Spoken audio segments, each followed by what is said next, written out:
স্থানীয় এক আওয়ামী লীগ নেতার বাধার কারণে নির্মিত হয়নি জয়পুরহাট পৌরসভার কয়েকটি এলাকার পানি নিষ্কাশনের ড্রেনের নির্মাণ কাজ। ফলে জলাবদ্ধতার সমস্যাটি সমাধান না হওয়ায় এখনও দুর্ভোগ পোহাতে হচ্ছে স্থানীয়দের। দীর্ঘদিনের ঝুলে থাকার সমস্যাটি দ্রুত সমাধানের দাবি তাদের। ড্রেন নির্মাণের বাকি কাজ সম্পূর্ণ করতে প্রয়োজনীয় ব্যবস্থা নেওয়ার আশ্বাস দিলেন পৌর কর্তৃপক্ষ।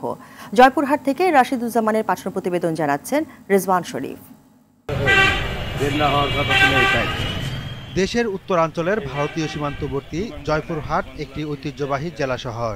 দীর্ঘদিন ধরে জলাবদ্ধতার কারণে এ শহরের বুলুপাড়া, রূপনগর, স্টেডিয়াম পাড়ার বাসিন্দাদের ভোগান্তি পোহাতে হচ্ছে। এই সমস্যা থেকে উত্তরণে 2021-22 অর্থবছরে প্রায় 1.5 কোটি টাকা ব্যয়ে 350 মিটার ড্রেন নির্মাণের উদ্যোগ নেয় পৌরসভা। ওই সময় ড্রেনটির নির্মাণ কাজ প্রায় অর্ধেক পর্যায়ে আসলে এতে বাধা প্রদান করে স্থানীয় এক আওয়ামী লীগ নেতা। ফলে ড্রেন নির্মাণ কাজটি অর্ধেকে এসে থেমে যায়। এতে করে ওই এলাকার জলাবদ্ধতা দূর না হওয়ায় ক্ষতিগ্রস্ত হচ্ছে কৃষি জমি, ভোগান্তি পোহাচ্ছে বাসিন্দারা। শুষ্ক মৌসুমেও পানি আটকে থাকায় খেলাধুলা থেকে বঞ্চিত হচ্ছে শিশুরা। মাঠে আমার জমি আছে, শুধু আমার নয়, আমার গ্রামের অধিকাংশ মানুষের জমি আছে। এই জমিতে পানি একটু হলে এই মাঠটা পানি আটকে যায়, পানি বের হতে পারে না, ফসল নষ্ট হয়ে যায়। ড্রেনটা আবার পুনরায় হোক, টাকা ফেরত আসুক, এই মাঠের পানিটা নিষ্কাশন হোক, আমরা সকলে এই মাঠের জন্য সুস্থভাবে যেন আমরা ফসল ফলাতে পারি, যেন পানি তাড়াতাড়ি চলে যায়, এটা আমাদের কামনা।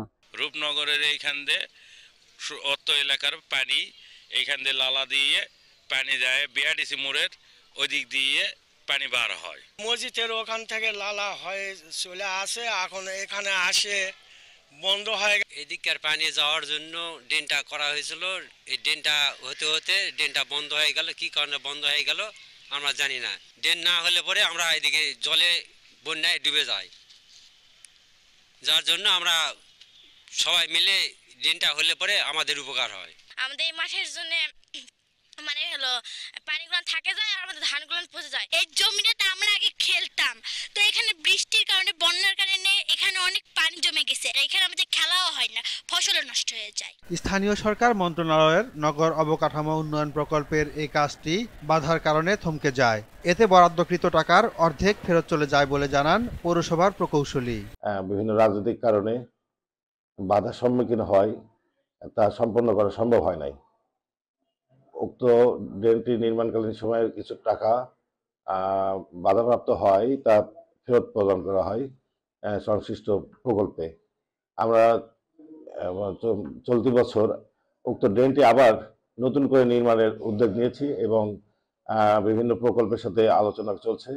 আমরা প্রকল্প থেকে অর্থায়ন পেলেই উক্ত মাস্টার ড্রেনটি বাকি অংশের কাজ নির্মাণ করতে সক্ষম হব বলে আশা করছি। প্রকল্পটি সম্পন্ন করতে প্রয়োজনীয় ব্যবস্থা নেওয়ার আশ্বাস দিলেন পৌর প্রশাসক। গুরুত্বপূর্ণ নগর অবকাঠামো উন্নয়ন প্রকল্পের আওতায় 2021-22 অর্থবছরের প্রকল্প ছিল সেটি। এটা অনেক আগের। আমরা প্রশাসক হিসেবে আমি নতুন দায়িত্ব গ্রহণ করেছি। কাজটির যে অবশিষ্ট অংশ আছে তা আমরা সরজমিনে পরিদর্শন করে বিধি মোতাবেক প্রয়োজনীয় ব্যবস্থা গ্রহণ করব। পৌরবাসীর দীর্ঘদিনের ঝুলে থাকা সমস্যাটি দ্রুত সমাধানের দাবি স্থানীয়দের। রেজওয়ান শরীফ, RTV।